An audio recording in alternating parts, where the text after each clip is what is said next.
It's 2019! We're in the future! Think of all the wonderful things we're going to invent. Okay, well, yes, that's true, but it might surprise you to learn that a lot of the things that you think were invented recently were actually invented as far back as thousands of years ago. Seriously, have you ever used an automatic door or GPS, or for that matter, Google Street View? Yeah, I know, keep watching.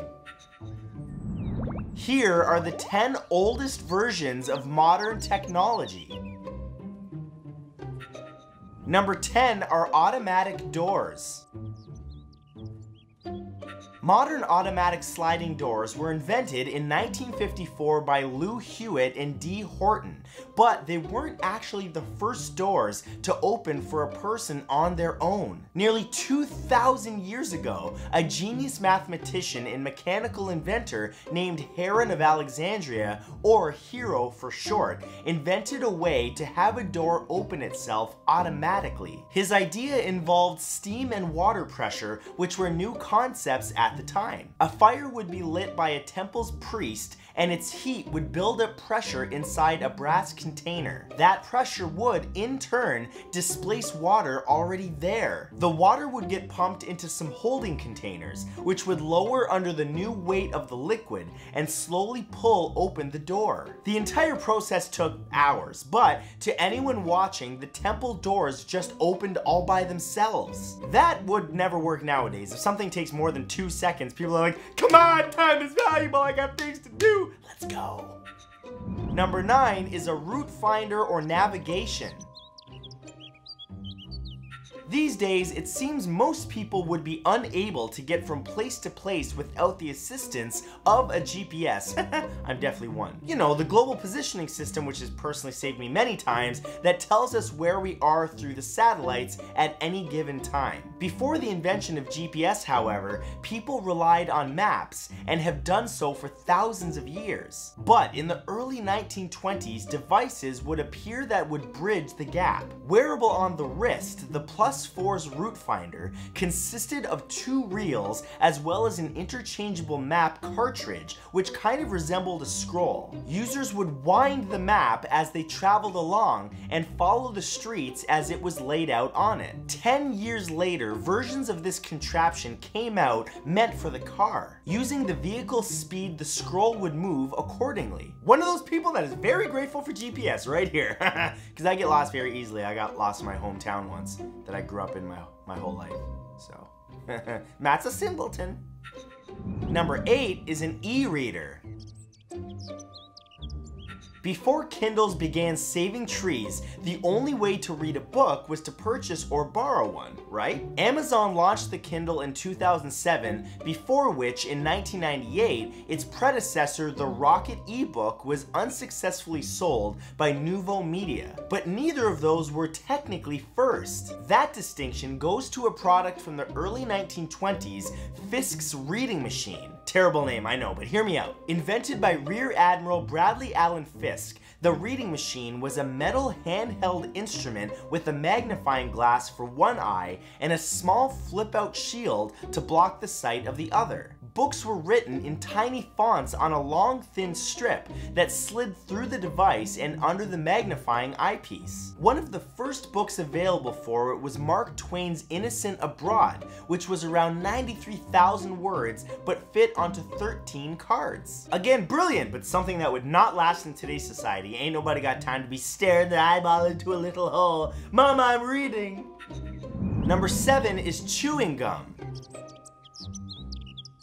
When you think of chewing gum, you likely think of a minty or sweet flavored candy full of preservatives to keep its consistency, but it actually has a history that goes back thousands of years. Before Juicy Fruit, Bazooka Joe, and Trident, there was a tree resin, sweet grass, and wax, not nearly as appetizing as a stick of spearmint, but was still enjoyed by the ancient Mayans and several other colonies. Centuries ago, ancient Greeks began chewing mastoche, today, which is made from the secretions of the mastic tree, but the oldest pieces of gum ever discovered were found on what is today the island of Orst in Sweden. 3 wads of fossilized gum were found in total, each of them made of birch resin. Experts claim the chewed up pieces are around 9,000 years old, meaning that they date back to around 7,000 BC. Tree resin sounds nasty. I don't know if it was good or not, but it feels like it would have been really sticky. Someone would be chewing it and be like,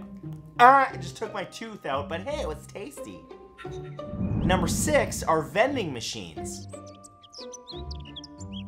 We live in a world of convenience, able to buy almost anything that we require from a machine. Everything from food and beverages to hygiene products, toys, and even marijuana can be purchased from vending machines. There are actually places where you can get everything on your grocery list exclusively by using them. Amazon, anyone? They've taken over the world. All of that said, we're far from being the first human beings to live in a world that has automated machines that trade products for coins. The first documented vending machine was established in ancient Egypt. It was built sometime between 215 BC and 100 AD and housed inside a temple inside the city of Alexandria. The automated device featured a system in which a worshiper would feed it a 5 drachma Greek coin and receive a small amount of holy water. I just got a visual of someone popping in the coin and then just this little tube like a gerbil comes out and goes.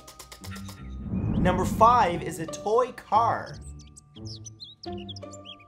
In a discovery that has quite a few archaeologists scratching their heads, a collection of ancient items was uncovered in Mardin, Turkey, that included a tablet that served as a deed for the sale of a garden, dolls, working whistles, and incredibly, what appears to be a tiny car. Made of stone, the car, which researchers believe was a toy or model of some kind, has 2 axles and 4 wheels. Complete with a space that looks like a windshield, it more closely resembles a modern-day tractor than an automobile, but obviously neither of those could have been used as inspiration to complete the artifact, since it predates both of them by thousands of years. The car is over 7,500 years old, dating back to the Stone Age, and many experts claim it's the earliest evidence of the wheel being invented. Oh! Flintstones were real? Joy! Number 4 is a calculator watch.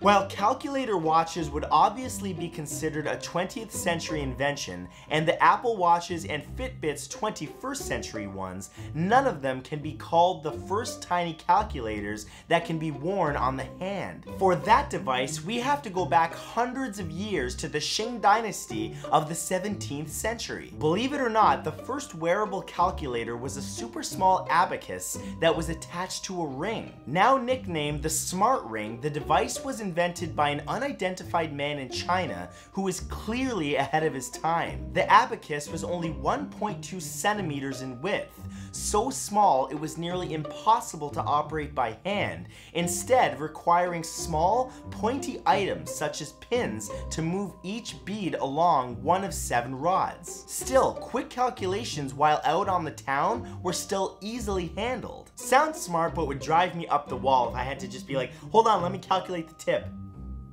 5 years later, Number 3 are hair extensions. I've been thinking about getting me some of those. In 2014, some human remains uncovered in Egypt were being analyzed by researchers when a surprising discovery was made. Many of the skulls still had hair preserved on them, however, some of them had more than that. They had hair extensions. One skull belonged to a woman who lived over 3,300 years ago and had been buried shortly after the city she was found in, Amarna, was built. She had a total of 70 extensions, which were likely donated by multiple donors. A number of other remains with extensions of various colors were also found. Whether they had their hair lengthened for everyday life or were simply given it for their funerals was unclear, but what is clear is that ancient Egyptians had the ability to add hair extensions and practice doing so. I wonder how they handled bald people. Like, did they also have beards? Because you never see Egyptians with beards. I definitely have to have a beard, otherwise just an infinite loop of face. Number 2 is Google Earth and Street View. several decades before you were able to look at your home's roof using Google Earth or at your front door with Google Street View, there were actually methods of doing just that, only much more difficult to obtain. In 1908, Dr. Julius Neubronner, a German apothecary, patented pigeon photography, in which the birds would have small cameras strapped to their chests and would periodically take pictures while the animals were flying overhead. The resulting aerial photos may have contained a few blurry feathers, but they managed to show the area from above. Fast forward to 1979, when a team of students and faculty from MIT attached a camera to a car and created the Aspen Movie Map, the first version of Street View, though only of Aspen, Colorado. So not as ancient as the rest of these, but still pretty cool. Side note, I've always wanted to travel to a cold place like Aspen, maybe on a little scooter with a friend behind me that's really dumb, helmets on, and be like, Samsonite, I was way off. If you didn't get that reference, please watch Dumb and Dumber. What are you doing with your life? And number 1 are your mama jokes. Over the years, the your mama joke has evolved, with more and more people adding their own brand of comedy to it to adapt to the changing times. But while many of you may be thinking that the insult is something that was invented within the last 50 years, or the Shakespeare fans may be crediting him with its creation, it's actually much older than any of you think. It turns out the rude insult has been around for a very long time. The oldest one discovered in modern-day Iraq in 1976 on a tablet that dates back over 3,500 years. That's right, the world's first yo mama joke was etched into stone in ancient Babylon, somewhere around 1500 BC. It was inscribed by a student who was writing out 6 riddles on the tablet. It's hard to translate, but experts agree that it's definitely an attack on a mother's dignity. Was that really a joke, or was this guy really ticked off and he was just like, your mama's a... You know what, I can't say it. This is a family-friendly event.